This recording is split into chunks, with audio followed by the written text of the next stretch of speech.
सुनते निराला है किरदार अमसी का, चर्चा यूं ही होता है, चर्चा यूं ही होता है। हर बार अमसी का चर्चा यूं ही होता है, हर बार अमसी का। और ये शेर बतौर खास मुनादा करें कि महफिल में जो आए हैं मजलिस के दीवाने, महफिल में जो आए हैं मजलिस के दीवाने, महफिल में जो आए हैं मजलिस के दीवाने। अरे हर एक यहाँ पर है शहकार अमसी का, एक यहाँ पर है शहकार अमसी का।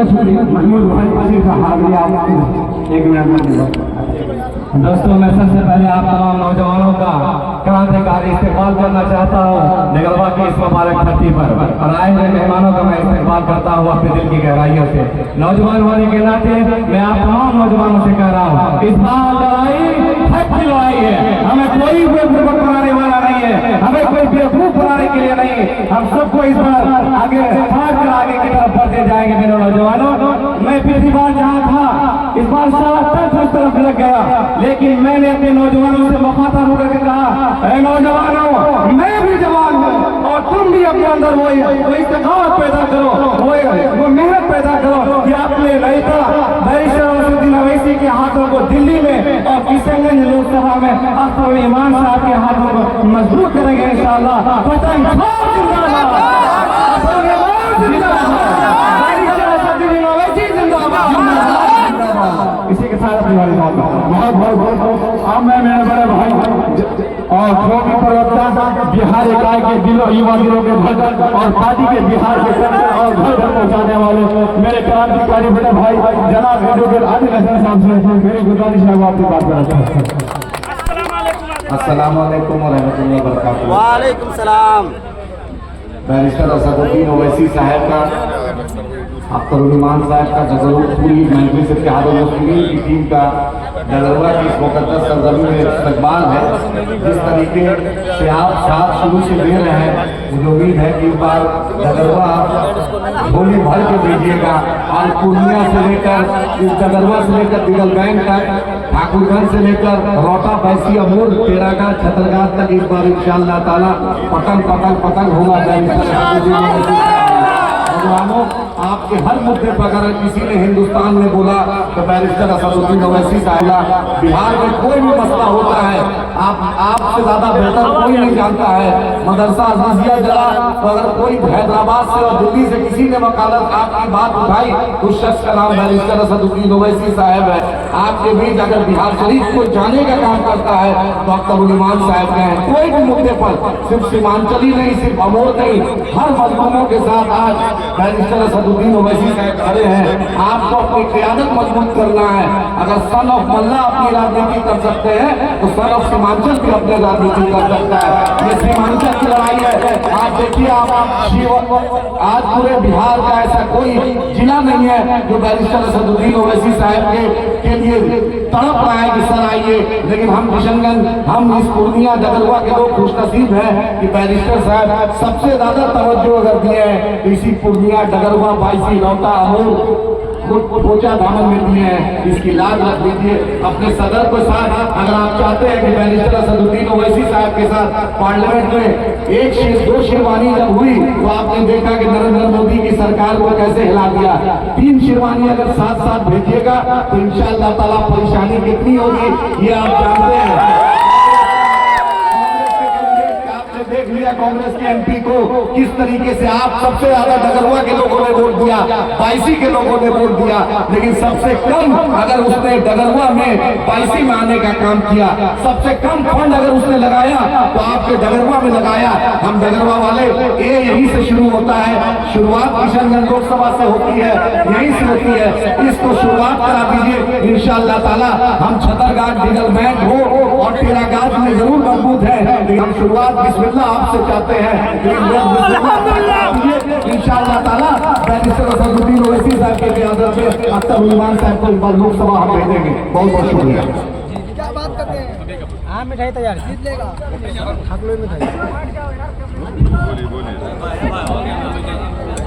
अब बिहार के प्रभारी नामपल्ली के विधायक बिहार ही नहीं बल्कि पूरे हिंदुस्तान के नौजवानों में नई पहचान और सियासी बेदार करने वाले चंद लोगों में से जो एक नाम है वो है माजिद हुसैन साहब। मैं उनसे गुजारिश करूंगा कि वो आया और अपनी बात करें।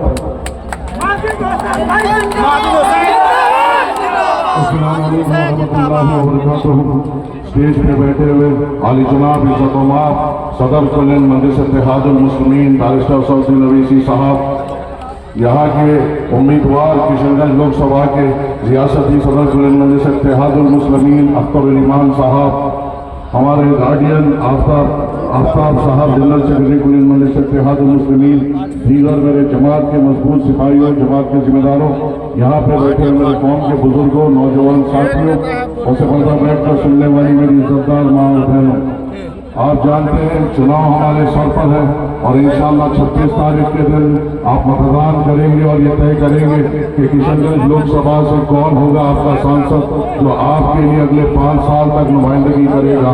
ये एक मौका आता है हर 5 साल में एक बार, और ये मौका हमें कई बार मिला है। हमारे बुजुर्गों ने, यहाँ के नौजवानों को ये सोचना चाहिए कि हमारे बुजुर्गों ने बार बार इन ताकतों को हराने के लिए हमेशा यहाँ से सांसदों को चुना, मगर मैं यहाँ से ये पूछना चाहता हूँ कि हमारे बुजुर्गों ने जिनको भी चुना उनके वोट का फायदा क्या हुआ। पहले भी जब हमारे बुजुर्ग जवान थे, कभी भी उनका मुकद्दर दूसरी रियासतों में, दूसरे शहरों में जाकर मजदूरी करना था, और आज के नौजवान को भी अपने वालिदैन को छोड़कर, अपने बीवी बच्चों को छोड़कर दूसरी रियासतों में, दूसरे शहरों में जाकर मजदूरी करना पड़ रहा है। पहले भी जो हमारे बुजुर्गों ने जिनको भी वोट दिया, न पहले भी हमारे पास न कॉलेज थे, न स्कूल थे, न अस्पताल थे। आज भी हमारे नौजवानों के लिए न अच्छे स्कूल है, न कॉलेज है, न अच्छे अस्पताल है। पहले भी हमारे बुजुर्गों ने जिन किसी को भी वोट दिया, हमारे पास रोजगार नहीं था, आज भी हमारे पास रोजगार नहीं है। तो क्या फायदा हुआ इतने सालों से इन सबको वोट देने का? क्या फायदा हुआ इतने सालों से इन सबको जिताने का? हमेशा हमने फिरका परस्ती के खिलाफ किशनगंज लोकसभा से वोट दिया, फिरका परस्ती को हरा दिए और हमारे लिए स्कूल नहीं बन सके। फिरका परस्ती को हमने जुनून से शिकस्त दी और हमारे लिए अच्छे अस्पताल नहीं आ सके। बीजेपी को हमने हरा दिया और हमारे नौजवानों को रोजगार नहीं आ सका। बीजेपी को तो हमने हरा दिया और आज तक हमारे लिए पुल पुलैया का काम कोई नहीं करा सका।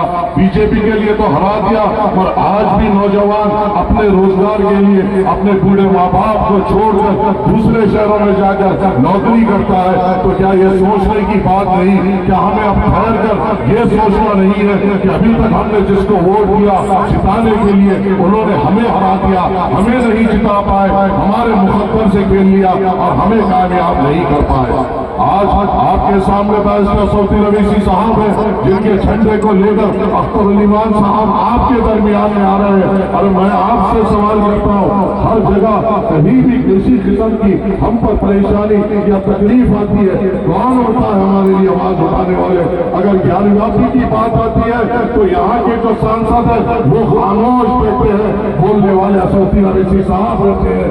बाबरी मस्जिद की जब बात होती है आपके सांसद खामोश बैठे रहते हैं, बोलने वाले सौदीन ओवैसी साहब होते हैं।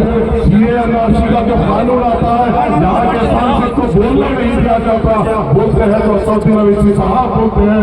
औरतों का रिजर्वेशन की बात आती है तो आपके सांसद खामोश बैठते बैठते हैं बोलते हैं साहब बोलते हैं कि मेरे मुसलमान महिलाओं के लिए भी उसमें हिस्सा दो। हर कहीं पे भी हम पर जुल्म होता है तो हमारे लिए बात करने वाले कौन होते हैं सिवाय असदुद्दीन ओवैसी साहब के? और कौन है जिनका झंडा जिनका चेहरा लेकर अख्तर इमाम साहब आपके दरमियान में आ रहे? डगरवा के गरीब नौजवानों बुजुर्गों, ये मौका 5 साल में एक बार आता है, इसे इस्तेमाल कर लीजिए। डगरवा में जब शुरुआत हो यहाँ से जब उम्मीद काउंटिंग की शुरुआत हो, उम्मीद है आपसे, तवक्को है आपसे कि आप शुरुआत से ही पतन को पिलाएंगे और मजलिस को कामयाबी अता फरमाएंगे। आप लोग असदुद्दीन ओवैसी साहब की उस बेदाग आवाज को और मजबूती देंगे।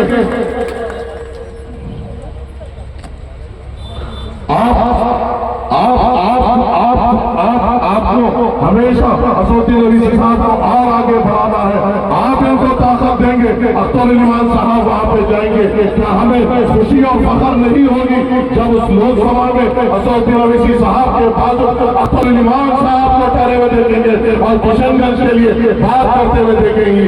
ये गौर फिक्र हमें करना है।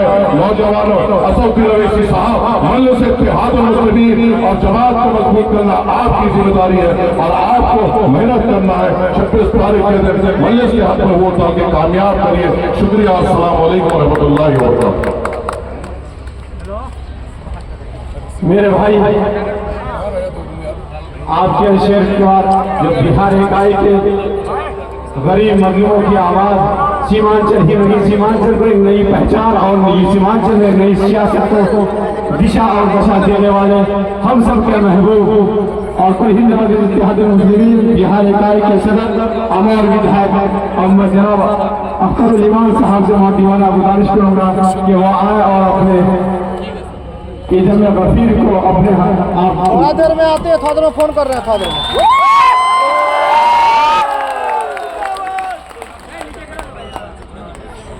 खून को खून लिखता हूँ, पानी नहीं लिखता। मैंने मददाज की है, मैं सदाई नहीं लिखता।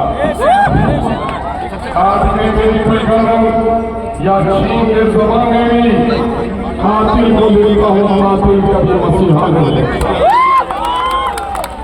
डगरवा में आज के इंतखाबी जलसे के सर हम सबों के महबूब नजर लीडर, मकबूल और मशहूर लीडर, मीरे महफिल वो मीरे कारवां जनाबे असदुद्दीन ओवैसी साहब हैदराबाद से तशरीफ फरमा, पार्टी के बिहार इकाई के जिम्मेदार रुकने असेंबली तेलंगाना वो साबिक मेयर शहर हैदराबाद जनाबे भाई माजिद हुसैन साहब, पार्टी के जनरल सेक्रेटरी जनाबे इंजीनियर आफ्ताब अहमद साहब, यूथ प्रेसिडेंट बिहार जनाबे आदिल हसन एडवोकेट साहब, पार्टी के पूर्णिया इकाई के सदर जनाबे भाई नदीम साहब, इस प्रखंड के सदर जनाबे भाई मौलाना तनवीर साहब, हमारे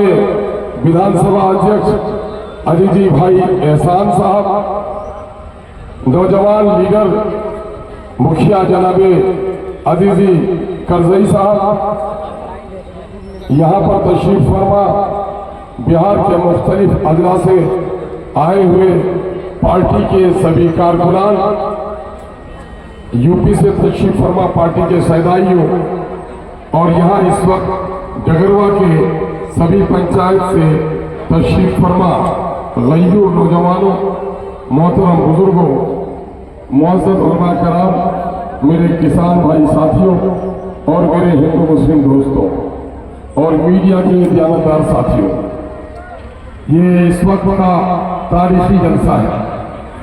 इस जलसे से सीमांचल की इसकी पट्टी की नई सियासी तारीख का आगाज हो रहा है। हमारे बुजुर्गों ने इस मुल्क को 1947 से पहले मुसलसल 100 सालों तक लड़कर अपनी गर्दनें कटाकर मुल्क को आज़ाद कराया, लेकिन अफसोस है कि आज़ाद हिंदुस्तान में दिल्ली और पटना की सरकारों ने इस इलाके के साथ गुलामों के जैसा हाल किया।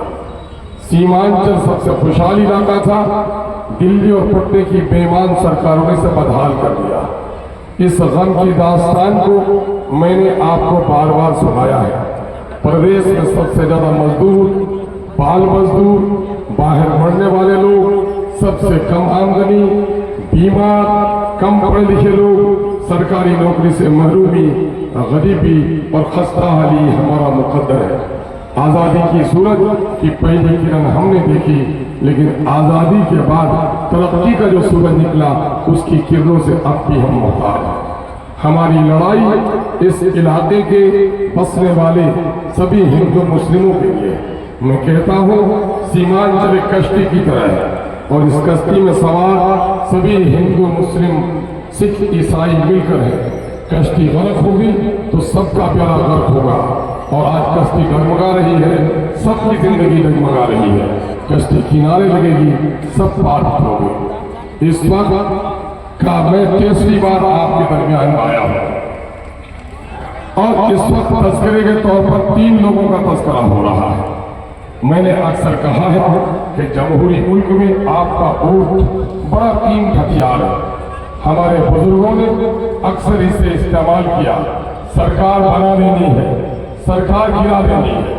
मैं कहता हूँ, ए मेरे बुजुर्गों, अगर आपके वोट से सरकार बन सकती है और यकीनन है बनती है, अगर सरकार गिर सकती है, यकीनन है कि सरकारों को आपने गिराया है, तो खुदा की कसम के साथ ये बात कही जा सकती है, अपने वोट को अगर हमने अक्लमंदी से इस्तेमाल किया तो हमारे इलाके की तस्वीर बदल सकती है।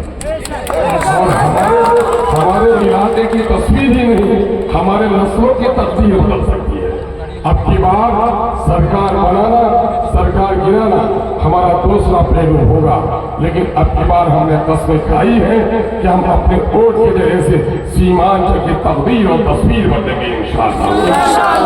और यकीनन है कि हम उन गुलामों की तरह पार्लियामेंट में जाकर किसी पार्टी के सामने में सर झुकाने नहीं लगेंगे। हम साफ कर देना चाहते हैं कुछ लोगों को जो कांग्रेस के गुलामी के दौर में जीने के आदी हैं, मैं साफ कर देना चाहता हूँ, पार्टी की पुरानी रवायत रही है कि जब भी फासिस्टों के मुकाबले में, सांप्रदायिक शक्तियों के मुकाबले में हमारी वोट की जरूरत पड़ी है, हमने सोकोन सेकुलर लोगों का ही साथ दिया है। बिहार असेंबली और पार्लियामेंट के अंदर की दीवार इस बात की गवाह है। फर्क ये है कि कांग्रेस के गुलामों को जिताओगे तो बेजबान होगा, आपका वोट लेकर सरकार किसी की बना देगा, आपकी मसाइल के हल की बात नहीं कर सकेगा। और अख्तर ईमान को जिताओगे तो बीजेपी और फिरका परस्तों के बिलमुकाबिल जो भी जमात खड़ी होगी अख्तर ईमान का साथ देगा, लेकिन आपके मसाइल को हल करवाने की तरवानी करेगा। याद है आपको मौलाना अफसर कासमी साहब, आप सबने वोट दिया था, अख्तर ईमान ने कुर्बानी दी थी, लेकिन जब हमारी शरीयत पर हमला हुआ किसी जालिम पार्टी ने हमारे आलिम दीन को मारने दिया। याद है आपको, आदमी जब चीन में किसी का दरवाजा खोलता है तो हिंदुस्तान उसके दरवाजे पर दस्तक देता है। कल तक हमारे पार्लियामेंट में हमारे आलिम दीन को बोल नहीं दिया। आज अल्लाह का शुक्र है, एमआईएम ने सीमांचल के नौजवानों की गैरत को जगाई है कि कांग्रेस का कोई वर्कर की बस्ती में झगड़ा बोलने की हिम्मत नहीं करता।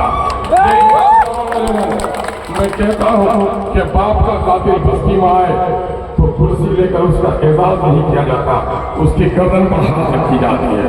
ठीक उसी तरीके से आज गोधरा में जो माऊ बहनों का कत्ल हुआ है, उसके लोग जो बस्ती में फिर रहे हैं, अल्हम्दुलिल्लाह उसकी सियासी गर्दन को लोग नाप रहे हैं और इन मुनाफिकों को भी जगह नहीं मिल रही है। मेरे भाइयों, इस वक्त बहुत ही इत्मीनान से आपको फैसला करना है। इस वक्त बीजेपी बड़ी अक्सरियत चाहती है, जो कि हिंदुस्तान के आईन में, भारत के संविधान में मुसलमानों को जो हुकूक दिए हैं, इन हुकूक को पामाल करना चाहती है, आईन को बदलना चाहती है। उसके लिए 2/3 बहुमत की वो कोशिश कर रही है। लेकिन क्या आईन के खिलाफ जब लड़ाई होगी तो ये कांग्रेस के पंगू बोल पाएंगे? अगर वहां बोलेगा कोई तो बैरिस्टर असदुद्दीन ओवैसी बोलेगा। अख्तर ईमान को ताकत दी तो बैरिस्टर असदुद्दीन ओवैसी के बाजू में और कुव्वत पैदा होगी, जिससे बातें और बात होंगी। मेरे भाइयों, इस वक्त हम आपसे कहने के लिए आए हैं, कांग्रेस ने जो जख्म दिए हैं वो ताजा है। कहा गया है कि गर ताजा खाही दास्तन ई दार हाय सीना गाहे गाहे बात था ये किस तरह पारी कि अगर तुम चाहते हो कि दर्द तुम्हारे सीने में रहे तो पुराने किस्सों को याद करो। बाबरी मस्जिद में अगर मूर्ति न बैठाई होती कांग्रेस ने हमारी मस्जिद नहीं टूटती, और सिर्फ मस्जिद ही नहीं टूटी, पूरे मुल्क के हिंदू और मुसलमानों की मोहब्बत के टूटने की जो वजह बनी है वो हिंदू और मुसलमानों के नफरत का माहौल कांग्रेस ने पैदा किया, और उस आग में पेट्रोल डालकर बीजेपी ने अपनी सियासी रोटी सेकी है। ये बहुत फर्क नहीं है कांग्रेस और बीजेपी में। बड़ा अच्छी बात कही किसी ने, मुर्गे की जान दोनों हाल में आती है, कोई उसे झटका करता है, कोई हलाल करता है। हलाल करने वाले का नाम कांग्रेस से धीरे धीरे मौलाना साहब को तेल तो है पानी पी लोगे काट रहा, मौलाना की जान उसमें भी जाती है और बीजेपी झटके से काटती है। ये दोनों तालीम मेरे भाइयों इस वक्त बेशुमार जो फसादात है कांग्रेस के जमाने में, मुरादाबाद की ईदगाह हो, मेरठ और हरियाणा की हंडा नदी हो, या आपके नजदीक का या भागलपुर का रेशम शहर, इनको जलाया किसने और इनमें हमारे लोगों को दफनाया किसने? बाजीगरों के तमाशे मत देखिए, ये बाजीगर धोखा देने के लिए आएंगे, इनका हेलीकॉप्टर उड़ेगा आपके गरीबों के मनसे को खराब करने के लिए। जब सैलाब में डूबेंगे इन अंधों का हेलीकॉप्टर में नहीं आएगा, इसलिए इन अंधों के हेलीकॉप्टर मेरे भाइयों क्या किया गोधरा का नाम जब लब पर आता है उससे पहले मैं बता दूं कि ये कोई कांग्रेस है जिसने क्या किया अलीगढ़ की जमीन की लड़ाई हम सब ने मिल के लड़ी, जमीन हम लोगों ने दिलवाई, लेकिन 2012-13 में कांग्रेस की हुकूमत रही। अगर कांग्रेस ने पैसा दे दिया होगा तो हम अलीगढ़ की लड़ाई आज जीत गए होते, अलीगढ़ यूनिवर्सिटी कैंपस बनकर तैयार हो गई होती, लेकिन इससे पैसा नहीं दिया। कांग्रेस ने हमेशा मुसलमानों के साथ दारों सलूक किया है। याद करो नूह में अभी दिल्ली से 100 किलोमीटर की दूरी पर 1200 मुसलमानों के घर बुलडोजर से तोड़ दिए जाते हैं। कांग्रेस का कोई लीडर वहां पहुंचने की जरूरत महसूस नहीं करता, लेकिन 2500 किलोमीटर दूर मणिपुर में जाकर मेरे दलित भाइयों का घर चला है, जाना चाहिए उनको वहां जाकर वो मगरमच्छ के आंसू बहाता है। तुम्हारे सीने में अगर इंसानी दर्द होता, मुसलमानों के लिए मोहब्बत होती तो ऐ राहुल गांधी तुम गए मणिपुर, हम मुबारकबाद देते हैं, लेकिन तुम क्यों नहीं जा सके? हम तुमसे सवाल करते हैं, ये सवाल कांग्रेस से करना पड़ेगा। मेरे भाई दूसरी तरफ कांग्रेस का जो नुमाइंदा है, मैं किसान से जीत के आया था भाई, और मैं पैसा 22 में आपके घर तक नहीं पहुंच सका, जिस मेरी गलती थी, मुझे आप नहीं पहचान सके, आपने उनको छोड़ दिया। लेकिन मेरे भाई आज बता दीजिए कि जावेद आजाद ने आपके लिए क्या किया? बार बार यहाँ पर सैलाब का कटाव हुआ, उससे पहले भी तूफानी हवा आई थी। मैं एमएलए उस वक्त किशनगंज का था, लेकिन आपके मसाइल को मैंने असेंबली में उठाया था। यहाँ पर कुछ दिनों में फिर नसीब की हुई, मैंने आकर यहाँ और फिर मुख्यमंत्री से भी जाकर इसकी शिकायत की मेरे भाई। लेकिन जावेद को बताओ कि जावेद ने कभी आपका हक अदा किया? 4 काम है पार्लियामेंट के मेंबर के। नंबर 1 वो कानून साजी का घर है, वहाँ जाकर कानून बनाए देश के हित में, जनता के हित में, क्षेत्र के हित में। क्या कभी इसको देखे काम करते हुए वहाँ पर? कहीं कम हो यार, देखे एमपी का है कि देश के पैसे से जो तरक्की के मंसूबे बनते हैं उसको जमीन पे उतारे अपने इलाके में लाए। कभी देखे लगते हुए फैसला काम ये है, लोग कल्याणकारी प्रोग्रामों को जमीन में उतारने के लिए एडमिनिस्ट्रेशन को दबाव डाले। कभी क्या उसे चौथा काम एमपी का ये है कि वो इलाके में अपनी जनता के दुख सुख को सुने और उनके मसाइल को हल करने की बात करे। कभी क्या उसे ये 4 सवाल है, 100 नंबर का पेपर, 25-25 नंबर के 4 सवाल, क्या उसका कोई नंबर है? क्या है, 0 है कि नहीं? तो जिसका 0 हो नंबर वो हीरो बन सकता है। तो क्या उसकी जमानत जब्त करोगे? आवाज निकालो, जमानत जब्त करोगे? जमानत जब जब्त करोगे तो फिर ऐसे दौलत वालों को तुम्हारे दरमियान आने का मौका नहीं मिलेगा। अभी मुझे खबर मिली है कांग्रेस और जदयू ने जो देश को लूटा है, ये लूटे हुए पैसे ये बांटने की तैयारी कर रहे हैं। ये जगह जगह पैसे स्टोर कर रहे हैं ताकि लोगों के ईमानों को खरीदा जाए। लेकिन मैं इन बेईमानों को कह देना चाहता हूँ कि सीमांचल के लोग गरीब हो सकते हैं, अपने